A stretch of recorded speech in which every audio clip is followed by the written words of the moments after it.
Olá, meus amores, tudo bem com vocês? Espero que sim. Hoje daremos continuidade à nossa aula de segundo reinado. Abordaremos dois temas nessa aula. A questão da mão de obra, na verdade daremos continuidade a essa discussão, e a questão da Guerra do Paraguai. Vamos lá? Primeiramente falaremos sobre o problema da mão de obra. O que essa questão da mão de obra, ela tem a ver com o tema que já estudamos? Falamos da Lei Eusébio de Queiroz de 1850. Essa lei aboliu o tráfico negreiro. Com a abolição do tráfico negreiro, a fonte geradora de mão de obra havia secado.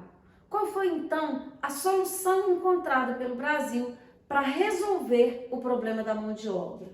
A princípio, temos uma questão que será o chamado tráfico interprovincial. Com a decadência das lavouras tradicionais no norte e no nordeste do Brasil, a mão de obra escrava, que pertencia às plantações nessas duas regiões, seria transferida para o sudeste, para as plantações cafeeiras do sudeste. Temos aí negociado cerca de 400 mil escravos nesse chamado tráfico interprovincial. Além disso, teremos também, já que somente o tráfico interprovincial não resolvia o problema da mão de obra, teremos também uma outra solução que passa a ser debatida no parlamento brasileiro. Vamos ver? Esse debate sobre a questão da mão de obra, ele girava em torno da vinda de imigrantes para o Brasil. Temos aí que poucas vozes defendiam o aproveitamento do trabalhador nacional livre ou do trabalhador liberto. O discurso do parlamento brasileiro girava, e a maioria dos políticos era a favor da imigração europeia. Portanto, os debates eram feitos a respeito da forma como esse trabalhador ele viria para o Brasil. Na verdade, só a imigração branca, segundo esses políticos, daria ao país cidadãos exemplares e ao imperador súditos fiéis.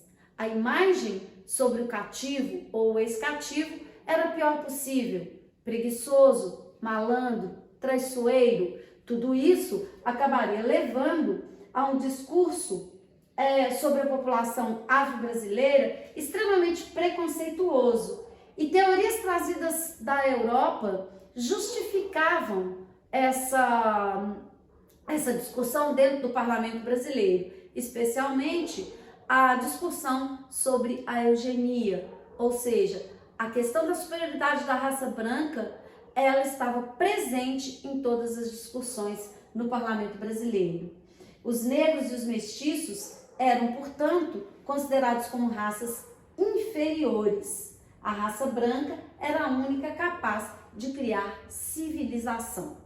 Muito bem, para ilustrar essa questão, um quadro famoso, muitas vezes utilizado em provas de vestibular, que é a Redenção de Cã. Vemos aí uma mulher ao centro, com uma criança branca, um homem, também branco, e uma mulher negra. Na verdade, o que esse quadro ele exemplifica? O que seria, então, a Redenção de Cã? Por outros, a Marca de Cã, que é como o quadro também é conhecido, de autoria de Modestos Brocos, é uma obra e uma pintura a óleo feita em 1895. Qual é a representatividade dessa imagem e dessa obra? Na verdade, a felicidade da mulher, a negra, a avó da criança, de ter um neto branco, ou seja, a raça estava sendo purificada. A Marca de Cã, referência bíblica, como uma mancha, como uma marca ruim, e ela só encontraria sua redenção com o branqueamento dos brasileiros. A mestiçagem, ela poderia levar ao branqueamento, já que o negro tem toda essa visão negativa que já relatei. Muito bem, então, qual seria a solução através da imigração? A superação da crise do escravismo, esse mito que acabei de mencionar, do embranquecimento, a necessidade de mão de obra para a cafeicultura do Sudeste, como já mencionei, a ocupação e defesa da região Sul e a superação da crise econômica e social em países europeus. Quais foram, então, as soluções concretas para a imigração? Como que os imigrantes eles viriam para o Brasil? Vamos ver. Temos aí duas tentativas para trazer imigrantes para o Brasil. A primeira tentativa, fracassada, ela representou um sistema introduzido em 1847. O senador Vergueiro, de São Paulo, ele trouxe imigrantes para o Brasil. O trabalhador familiar e camponês, o colono, esse imigrante que vinha para o Brasil, ele dividia lucros e prejuízos. Teoricamente, ele ficaria com metade do produzido. O que acontecia? Quando esse imigrante ele chegava no Brasil e era prometido a ele metade da produção, ele tinha também que comprar tudo que ele precisava no armazém que pertencia ao próprio fazendeiro. E ele vinha também devendo a passagem, ou seja, nunca essa dívida era paga. Ele se endividava cada vez mais, primeiro porque ele já chegava com uma dívida e ele ainda tinha que comprar tudo que ele necessitava no armazém do próprio fazendeiro. A dívida só aumentava. Na verdade, esses primeiros imigrantes que vieram para o Brasil não diferiam muito em termos de condições de vida dos próprios escravos. Então, esse sistema ele acaba fracassando. Um imigrante que veio para o Brasil, ele era belga, ele volta para a Europa, ele consegue fugir da fazenda do senador Vergueiro, volta para a Europa, conta, faz um relato do que tinha vivido aqui no Brasil e a Europa faz uma campanha para que nenhum imigrante viesse para o Brasil nessas condições. O Estado resolve então bancar a imigração e prometer que esse tratamento ele iria mudar. É o sistema de colonato, que vai ser imigração subvencionada. Então, esses colonos que vieram para o Brasil, esses imigrantes, eles vêm principalmente para o Oeste Paulista por volta de 1870. Como dissemos, é uma imigração subvencionada. Por que subvencionada? O governo pagava a passagem do imigrante, ele vinha então sem dívida e quando chegava aqui no Brasil, ele de fato recebia um salário. Ele é também um trabalho familiar e camponês. O camponês recebia 2 salários fixos anuais por produtividade. O governo paulista pagava as passagens e era garantido um pedaço de roça para subsistência ou comércio. Essa segunda tentativa, que é o colonato, ela foi uma tentativa bem sucedida e acabou, em grande parte, substituindo a mão de obra escrava, ou seja, em detrimento da mão de obra escrava ou do ex-escravo. Isso explica, em grande parte, a marginalização que os negros foram sendo submetidos progressivamente e ao longo de toda a história do Brasil. Muito bem. Voltaremos na questão da mão de obra quando falarmos sobre a abolição da escravidão, que é a solução final, e como que essa questão da imigração ela foi encaminhada a partir da abolição da escravidão. Bem, falaremos agora um pouco da política externa para entender a Guerra do Paraguai. A principal questão que temos que abordar é a chamada questão Christie de 1861 e 1865. Do que se trata a questão Christie? Christie vem de um diplomata inglês. São questões relativas às relações diplomáticas entre Brasil e Inglaterra. Na verdade, essa questão ela resultou no rompimento das relações diplomáticas entre Brasil e Inglaterra. Qual foi o fato que teve como consequência esse rompimento de relações diplomáticas? O roubo da carga de um navio, o navio Príncipe de Gales, que havia naufragado no Rio Grande do Sul. Bem, o navio naufragou, a carga que caiu no mar, ela foi roubada pela população, saqueada pela população, como aconteceria em qualquer país do mundo. Se uma carga cai, imagina o seguinte, a carga de um caminhão cai na estrada. a população, obviamente, vai saquear essa carga. Só que a Inglaterra exigiu que o Brasil indenizasse a carga do navio Príncipe de Gales. O Brasil aceita pagar a indenização, só que um outro incidente logo depois, acabaria levando ao rompimento das relações diplomáticas. 3 oficiais da Marinha Inglesa, bêbados e à paisana, fazem arruaças no Rio de Janeiro e eles acabam sendo presos. A Inglaterra, então, exige que o Brasil solte esses oficiais, esses soldados, que nem mesmo oficiais eram. Ela exige, então, que esses soldados fossem soltos, o Brasil se nega, exige, então, a interferência internacional do rei Leopoldo e esse parecer, ele acaba sendo favorável ao Brasil. A Inglaterra, então, o Brasil rompe as relações diplomáticas com a Inglaterra e a Inglaterra acaba em 1865 fazendo um pedido de desculpas oficial ao Brasil. Eu acabei me confundindo aí, pessoal. Eu falei primeiro que eram 3 soldados, na verdade eram de fato 3 oficiais da Marinha Inglesa, soldados, mas oficiais da Marinha Inglesa. O fato de ser soldado ou de ser oficial não é o fator determinante aí nessa questão. O fato é que, já que eles estavam à paisana e provocaram arruaças, eles deveriam de fato ser presos. E a Inglaterra não aceitou a prisão desses oficiais. Isso é que vai levar então ao rompimento das relações diplomáticas. Fato é que as relações entre Brasil e Inglaterra ficam rompidas até 1865, quando a Inglaterra resolve fazer esse pedido de desculpas. Um fator de fundo, na verdade, explica esses confrontos entre Brasil e Inglaterra, o fim dos tratados de 1810, que já vimos em aulas anteriores. A questão triste, ela se configura muito mais como uma tentativa de revanche da Inglaterra em relação ao prejuízo econômico pelo fim dos tratados de 1810 do que realmente um incidente levaria de fato a esse rompimento.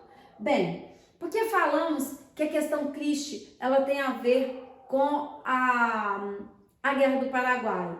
A Guerra do Paraguai, ela foi uma guerra também que envolve a questão internacional, a questão da política externa, e a Inglaterra, ela tem um papel fundamental desempenhado em relação à guerra, que falaremos daqui a pouco. Bem, o que teria sido a causa fundamental da Guerra do Paraguai?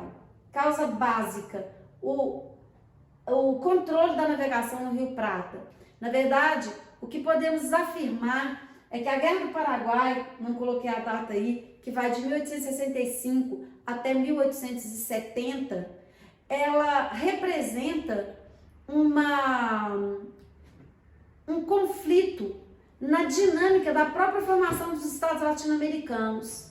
Todos os estados que estão se formando no início do século XIX até meados do século XIX. Brasil, Argentina, Uruguai, Paraguai, todos os países envolvidos nesse conflito e os demais países da América Latina são países em processo de formação nesse momento. E esse processo de formação, ele acaba demandando conflitos por hegemonia, especialmente por parte do Brasil. E a questão da livre navegação no Rio Prata, ela é fundamental, especialmente para o Paraguai, fechado dentro do continente. Então, temos aí, no caso do Paraguai, um país rico e estratégico, palco de constantes conflitos na região platina, cortada por vários rios navegáveis como Paraguai, Paraná e Uruguai, que desembocam no Rio Prata. Os países sul-americanos lutaram entre si pelo controle, rios, terras, gado e, sobretudo, poder. Todos esses elementos aí, que foi o que eu resumi como dinâmica de relações dos estados latino-americanos, seriam fundamentais no desencadeamento desse conflito. Vamos lá, para entender então a Guerra do Paraguai. O Paraguai, e é fundamental que a gente entenda essa questão para entender a guerra, era comandado por Francisco Solano Lopes. Figura extremamente polêmica, até hoje polêmica. Alguns dizem que Solano Lopes era um ditador, outros dizem que, na verdade, ele foi uma grande liderança latino-americana.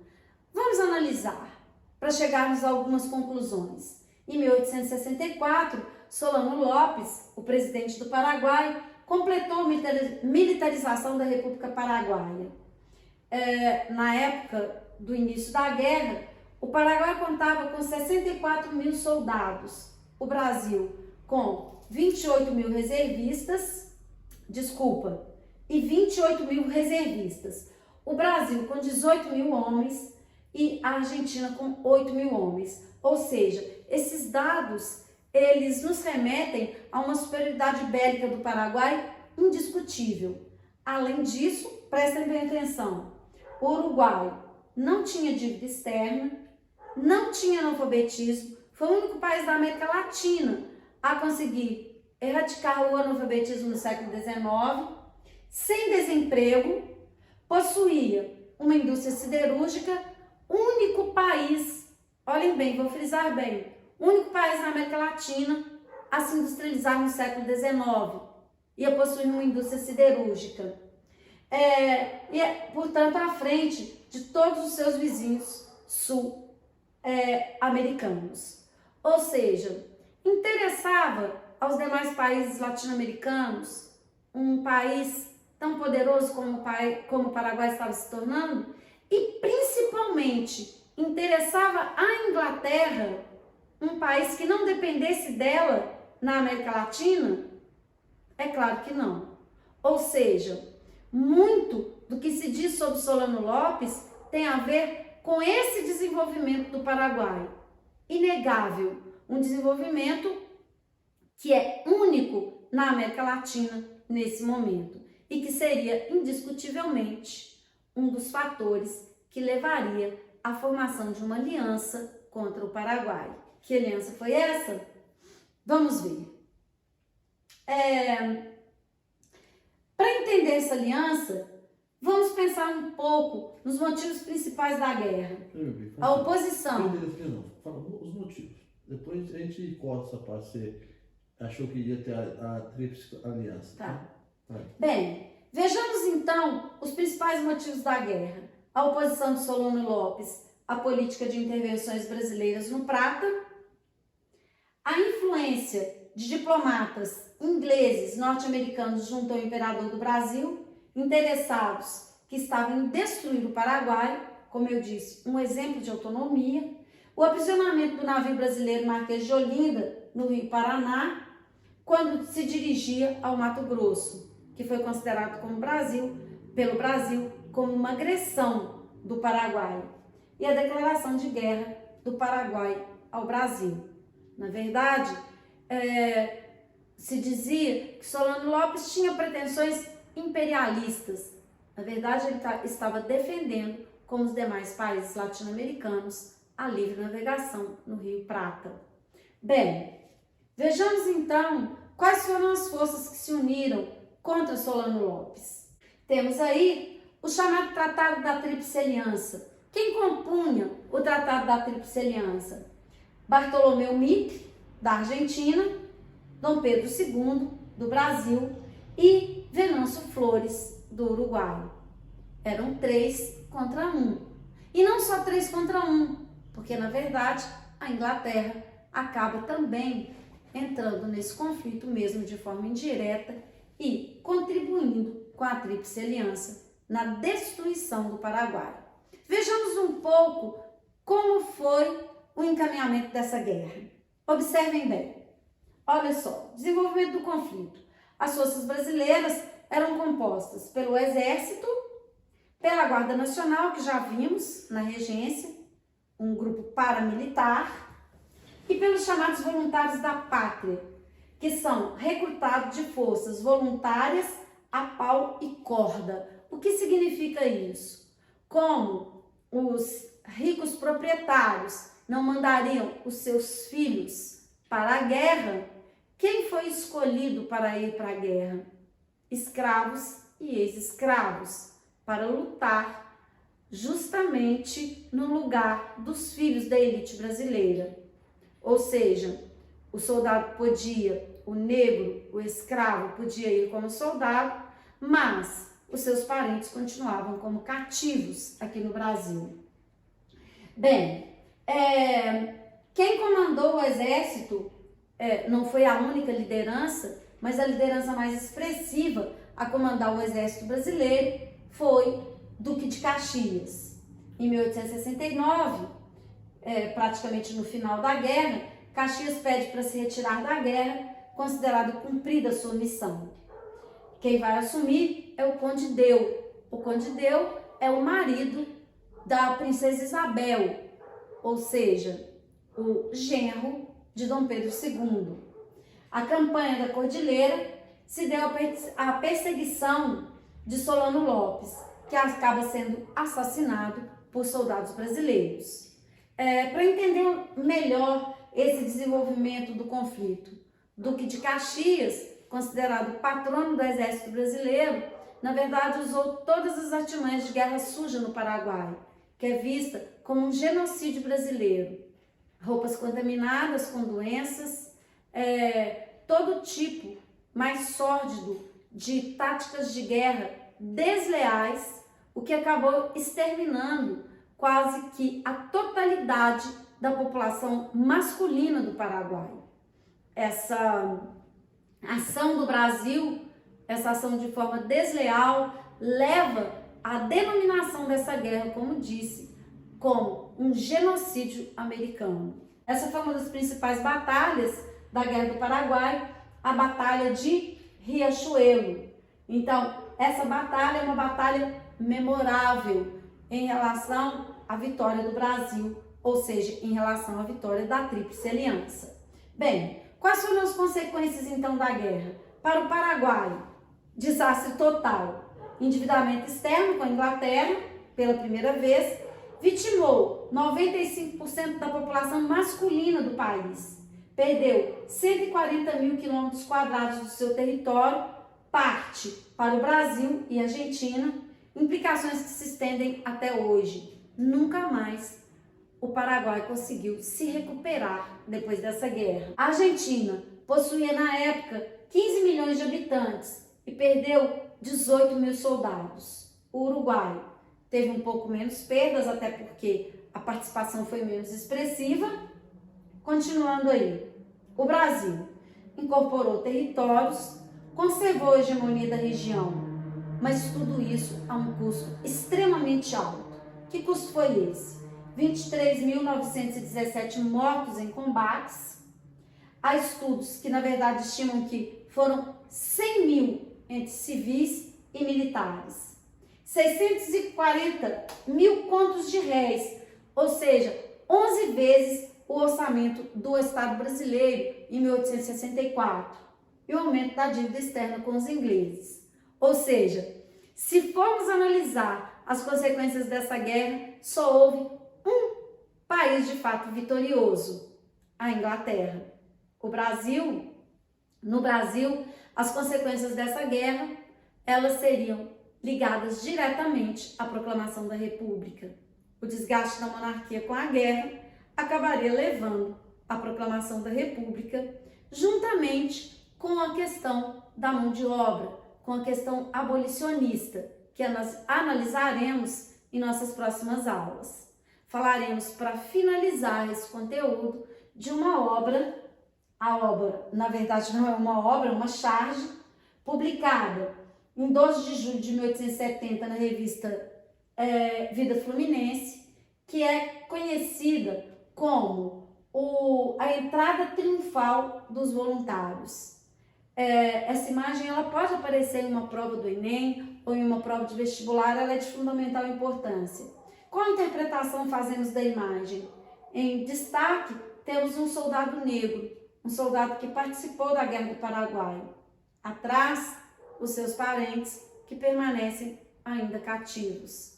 Essa questão foi tão importante que desencadearia a chamada questão escravocrata, que levaria à proclamação da República, porque muitos oficiais que lutaram lado a lado com escravos brasileiros, eles voltariam para o Brasil, oficiais brasileiros, do Exército Brasileiro, obviamente, voltariam para o Brasil com ideias abolicionistas. Mas esse é um tema que discutiremos em uma próxima aula.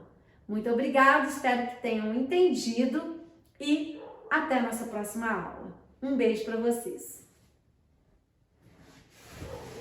Você gostou? Adorei. Foi muito bom. Você achou? Não achei não. Mesmo.